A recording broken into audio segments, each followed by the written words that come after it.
Shantae Parker from Exit Bennett Realty coming to you live today on Tuesday. I'm so excited because I'm going to be talking with one of my real estate partners today. His name is Alan Weiner, and he is the owner of Short Sale Services Incorporated, LLC. So today we're going to be talking about short sales. What is a short sale? Is your house a candidate for a short sale? And what's the benefits of doing a short sale? And can it harm you versus help you?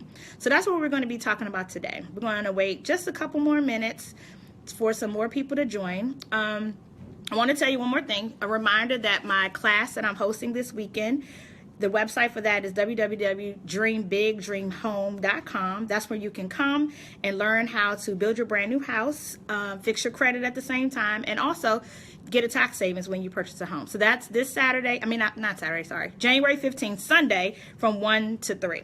So again, we're talking to Alan Weiner today from Short Sale Services, LLC. So here we are. Let's talk to Alan. Hi, Alan. Hey, good morning. So tell us about who you are. So my name is Alan Weiner, and we have a company called Short Sale Services. We're made up of real estate professionals, lawyers, and accountants. And what we do is we negotiate, facilitate, and process short sales on behalf of sellers of property in many different jurisdictions. We're basically start off by getting the referral, usually from the real estate agent, the listing agent, and then we reach out to the seller and find out if they're a candidate for a short sale. If they are, we explain the process, the consequences of a short sale, and why a short sale may be the right thing for them. At that point, we'll send them the documentation to get started. We'll check the seller's title to make sure there's no liens that need to be dealt with. And then the real estate agent is basically trying to sell the property while we're beginning to work with the lender, with the short sale lender. Okay. So what exactly is a short sale for people who don't know? I find that when I meet clients, a lot of people don't understand what a short sale is and why it's beneficial to them. Okay. A short sale is when you owe your lender or lenders more money than the property's worth. A lot of people who bought their properties prior to the 2008-2009 housing bubble might have paid much more money than a house is worth today, so therefore they owe the lender a substantial amount or even somewhat amount greater than the house is worth. And now for whatever reason they either have to move or want to move, or their financial situations change and they can no longer afford the property, and they go to sell the property and they find out they owe the lender more than they can get for the property. So they have to go to the lender and say, hey, Mr. Lender, we owe you $300,000, but our property is only worth $200,000. Will you allow us to sell the property and walk away without owing you that extra money? And what is different from a foreclosure and a short sale? In a short sale, first of all, you're moving under your terms. The lender's not evicting you. They're not throwing you out. Your name's not being advertised in the newspaper.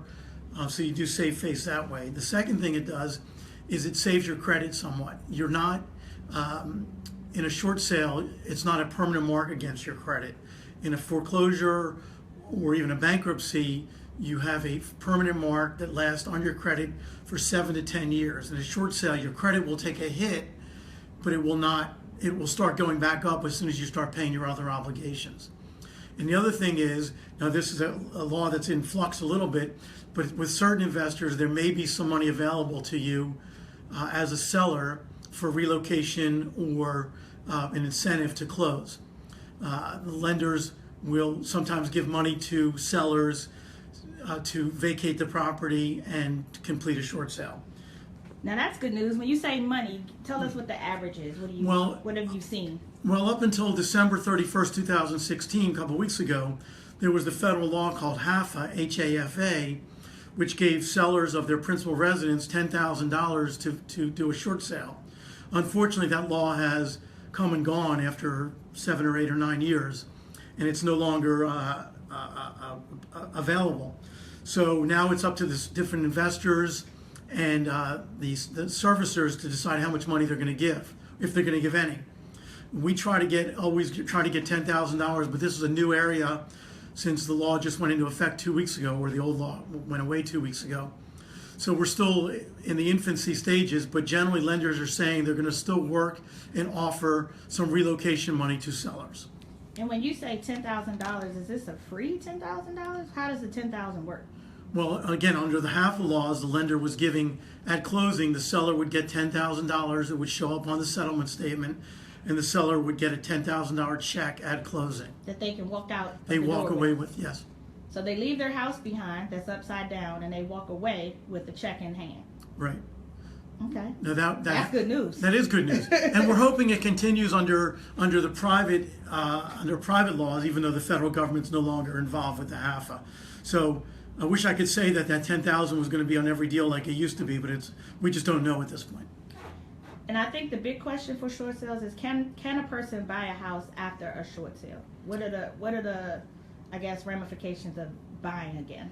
Okay, so the way that works is, I'm not a lender, but what the lenders are saying, and usually if you are a good citizen for 2 to 3 years after the short sale, you can generally buy another house. You can get an FHA loan or even a conventional loan or certainly a VA loan. That would require you bringing your credit back and paying your bills and your other obligations.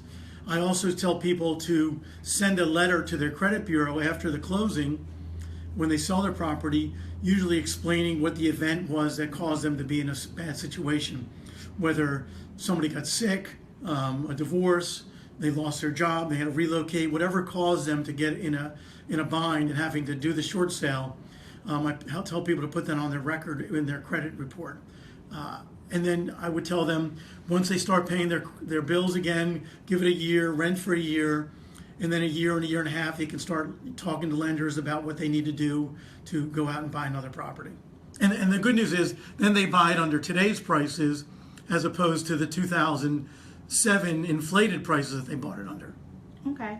So do you have to have a certain type of loan to do a short sale? Because you mentioned VA and FHA and conventional. Does it matter what type of loan you have? No, it really doesn't. Some lenders and some investors are a little bit more difficult. If you have an FHA loan, you can still do it, but it's a little bit more difficult. And we do many FHA loans, but the requirements are a little bit more difficult and it's a little bit more time consuming because the lender will usually make you go through a modification process first. If you're granted a modification in FHA, you can decline it and go forward with your short sale, but you still have to go through the modification process first. Which leads me to another point, Shantae, which we should talk about, is how long a short sale takes. Generally, a short sale is anything but short. That's true. And we can, from experience. I tell people it's generally 90 days from when you get a contract. Now, of course, if you're using Shantae, you're going to get a contract very quickly. That's right. But it's still, I tell them to plan on moving 90 days after they get a contract. Now, the whole process could take much longer because we don't know how long it's going to take to get a contract. But if we start working with the seller when they list the property and they do what they're supposed to do and get us the documents that they need, I tell people 90 days from contract. Okay, so if you're considering doing a short sale, should you move first or should you wait until the short sale is over? Everyone has to evaluate what's best for them, but I would tell them to at least wait until the property's under contract until we know that the short sale is going to go through and before they move. And I've ran across this a couple of times. People who are considering doing a bankruptcy and they're considering including the home in the bankruptcy, are they able to still short sale? Or if they've done a bankruptcy before, can they still do a short sale? How does that all work? Yeah, I'm not a bankruptcy expert, but what I will tell you is a bankruptcy, if you include the property in your bankruptcy, you have surrendered the property generally, depending on the type of bankruptcy you do, but the mortgage still stays in your name. You might not have personal liability on it, but it's still in your name. So yes, you can still do a short sale if you have a bankruptcy. If you're in active bankruptcy, you need to get trustee and court approval, which your bankruptcy attorney would usher through the courts, and it's usually pretty easy to get.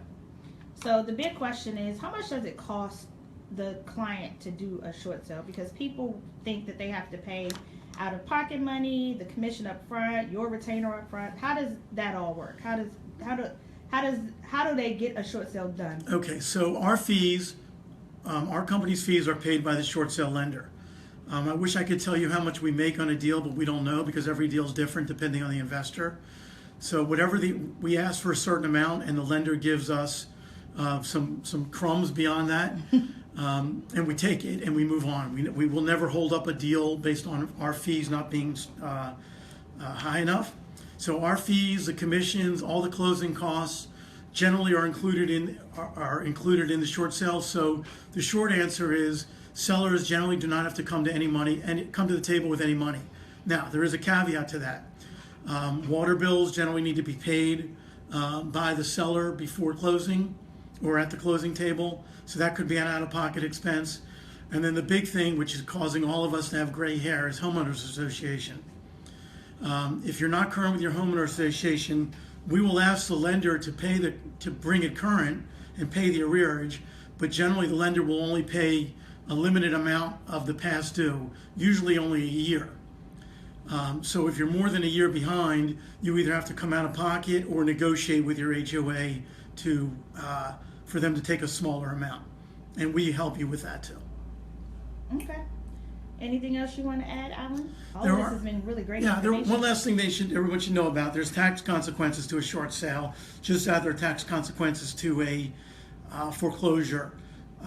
So real simply, the law is that if a lender or anybody forgives one of debt, that amount of that debt that's being forgiven is taxable income to the person being forgiven. So in simple examples, if you owe me $5 and I say, forget that, $5 is taxable income to you. And you would report it as income on your tax return for the next year.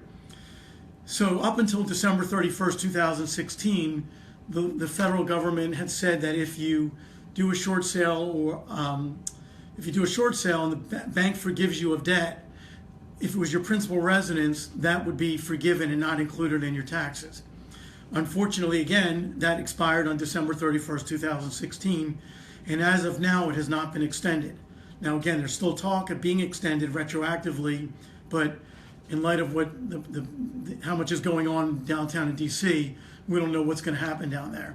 So there are other ways to deal with the taxes. You can file an insolvency claim, which means your liabilities are greater than your assets, which most people that do a short sale are.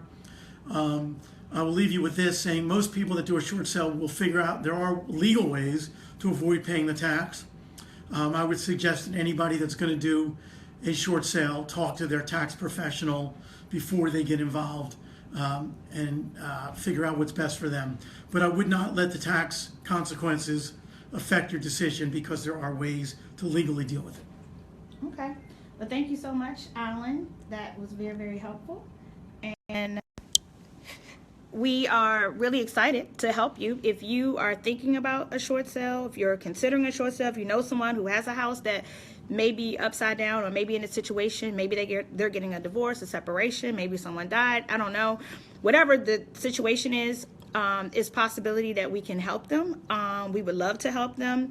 Short sales take a lot of patience. Short sales take a lot of knowledge, which is why I partner. So for more information, you can visit www.mydmv for DC, Maryland, Virginia, shortsale.com. That's mydmvshortsale.com to get more information. Please do so.